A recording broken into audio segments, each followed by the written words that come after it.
پہلے جو ہے وہ ایم کیو ایم لنڈن کی آپ نے جس طریقے سے بات کی، اسی طریقے سے یہ جو پی ٹی آئی کی جماعت ہے اس میں سے بھی بانی پی ٹی آئی مائنس ہوتے ہوئے نظر آ رہے ہیں. آپ یہ کہنا چاہ رہے ہیں؟ چاہیے ہونے چاہیے، میں یہ ہونے کہتا ہوں. چاہیے.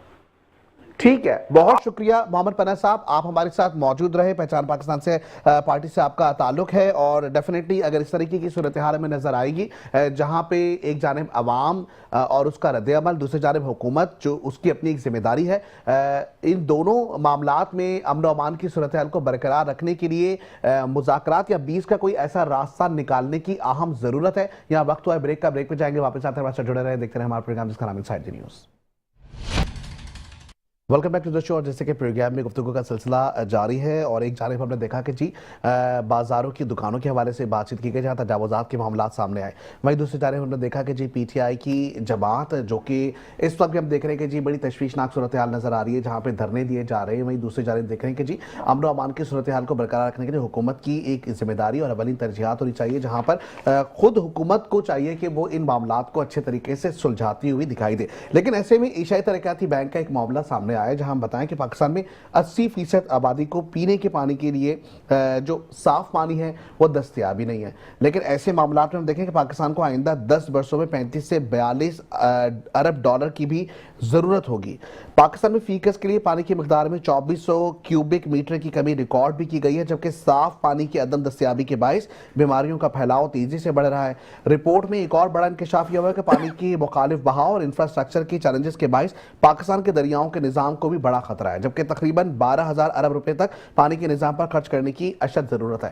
وہیں دوسرے سوالات یہ پیدا ہوتے ہیں، ایک جانب ایشیائی ترقیاتی بینک سے یہ معاملات سامنے آ رہے ہیں جہاں پہ ہمیں اربوں ڈالر کی ضرورت ہے. دوسری جانب ہمارے پاس کوئی ریفارمنگ نہیں ہے، کوئی ہمارے پاس پلاننگ نہیں ہے. گزشتہ 6 مہینے پہلے ہم نے دیکھا کہ کے پی کے سے جو سیلابی صورتحال ہوتی ہوئی پنجاب میں داخل ہوئے، پنجاب سے ہوتی ہوئی سندھ میں داخل ہوئے، تو وہ جو سارا پانی تھا اس کے لیے اسٹوریج کیا اسے کیا گیا؟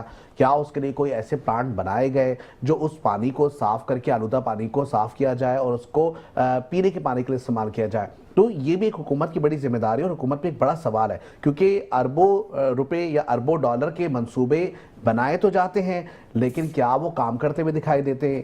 گزشتہ کئی دنوں سے اپنے پروگرام میں صوبہ سندھ میں حکومت کرتے ہوئے ادارے، میں کسی ایک پارٹی کی بات نہیں کر رہا، پارٹی یا سیاسی بات چیت سے ہٹ کے یہ بات ہے کہ صوبہ سندھ میں کوئی بھی حکومت اگر کام کر رہی ہے تو کیا وہ صرف افتتاحی تقاریب کرتی رہے گی، فیتے کاٹتی ہوئی دکھائی دے گی؟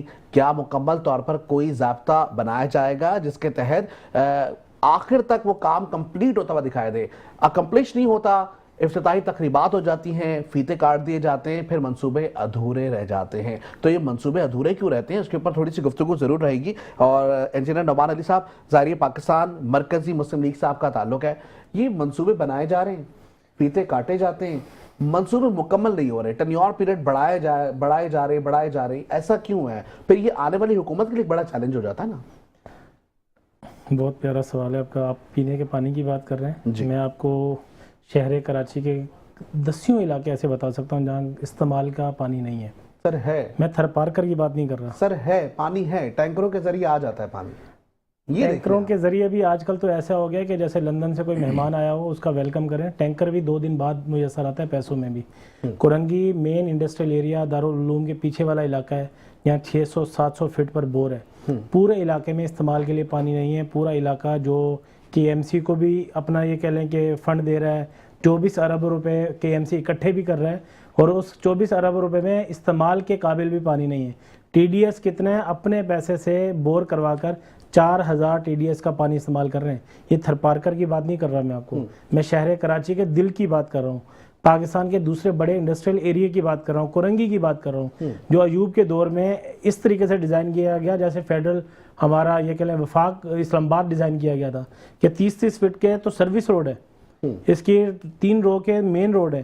آپ ایک دفعہ دیکھیں، تجاوزات والی بات آپ پہلے کر رہے تھے، آپ دیکھیں آپ حیران رہ جائیں گے کہ اتنا خوبصورت علاقہ ہماری نااہلی کی وجہ سے کیا صورتحال ہوئی. آپ بات کریں K4 کی، K4 2005 سے شروع ہوا، کئی دفعہ اس کا یہ کہہ لیں افتتاح کر دیا گیا. 153 ارب روپے ابھی بھی چاہیے اس کو مکمل کرنے کے لیے.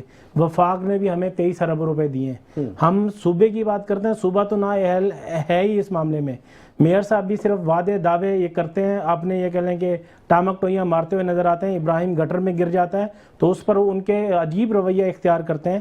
وہ اس شہر کے یہ کہہ لیں کہ ذمہ دار ہیں, یہ ساری عوام ان کی ذمہ داری ہے. نہیں انہوں نے معافی تو مانگ لی نا. جی معافی مانگی روڈ بند کرنے کے بعد. پہلے کہہ رہے تھے روڈ بند ہونے سے کیا ہو جائے گا, اس سے کیا مسئلہ حل ہو جائے گا, اس سے کیا مسئلہ حل ہو جائے گا. لیکن ایک بات بتائیں مجھے کہ انتظامیہ کسی بھی, میئر کراچی آج مرتضی وہاب ہیں, گزشتہ دنوں میں کوئی اور میئر تھا, کیا معافیاں تلافیاں کرنے کے بعد انتظامات درست ہو جاتے ہیں یا ہو جائیں گے؟ میں آپ سے یہی عرض کر رہا ہوں کہ یونیورسٹی روڈ آپ نے نیپا سے کہاں تک بند کیا, آپ نے